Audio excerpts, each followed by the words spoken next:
Hello and welcome to Horoscope.com. My name is Adama from Lilith Astrology, and I'm here to talk to you about what's ahead in the stars for November 2020.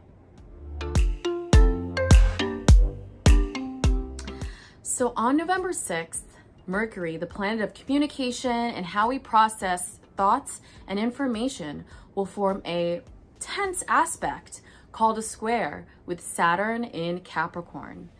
Mercury is wanting to balance, their own needs with others. And you will find during this time, you may be challenged to balance your own self-care with others, your own schedule with your work schedule, your life with your family's life. And Saturn in Capricorn presents a challenge to this current structure of that area of your life. So if you find that you are in a work relationship that isn't working for you, if you're in a love relationship that isn't working for you, in friendships, how you relate to colleagues, this will challenge your thoughts and challenge the way that you are in these relationships. And if they are not a fit for you, this aspect is going to give you some time to seriously think of ways to completely shift and change your reality, as Saturn represents reality in astrology, right? And then on November 12th, we have Jupiter, which represents expansion, growth. When Jupiter is in its home sign of Sagittarius, it represents luck and optimism. But Jupiter is in what we call its fall position in the sign of Capricorn, and will be making a direct conjunction, which is when two planets meet in the sky, with the planet Pluto. Jupiter is expanding all of the Plutonic lessons that we've been learning as of this year in 2020. And Pluto in the sign of Capricorn seeks to shift, change, and reconfigure old structures that are not only working for our collective society, but that are not working in our own individual lives. Jupiter is going to expand all of that.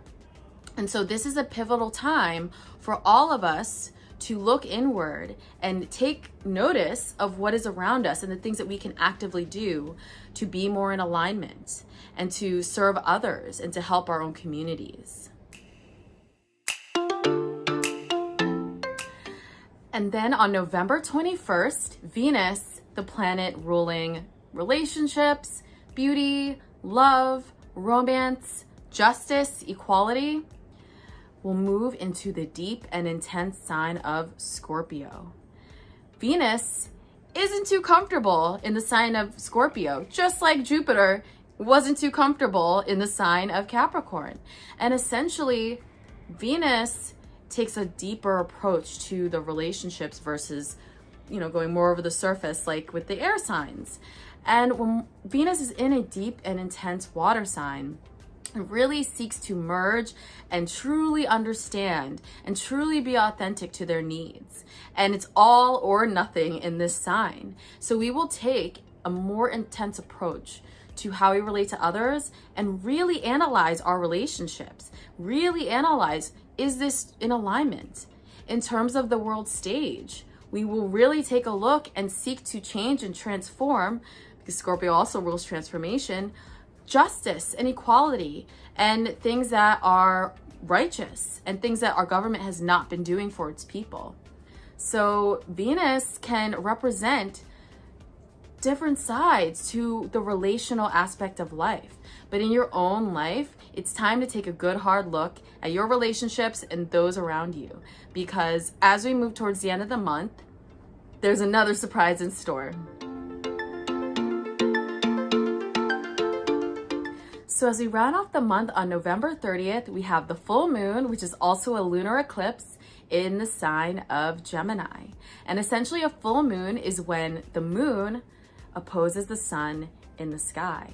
And in this case, the full moon will be in Gemini while the sun is in the sign of Sagittarius. The most pivotal thing, not only about this being a full moon, but the full moon is going to be conjunct the North Node in Gemini, while the Sun is conjunct the South Node in Sagittarius. And that North Node in Gemini is going to be making a hard aspect called a square to Neptune in Pisces retrograde. this is a pivotal moment, especially for you, Gemini, Sagittarius, rising sun, moon, to step into your own individuality, who you are, your true essence, your true voice, and a start of a new cycle, which is a 2-year cycle of eclipses for you guys specifically. But for the collective, this could be a little bit more of a restriction on international travel, where we can go, and making us focus on our local surroundings, our local community, our own homes, our own day, the people that we know, because you can't change things without starting small, right? So this full moon and lunar eclipse is really spotlighting how important it is to take a look at our own immediate surroundings and see what immediate things we can do there to not only change society, but to transform and change our own lives for the better, especially as we head into the last month of 2020. Thank you so much. My name is Adama from Lilith Astrology, and I will see you on the next video. Bye.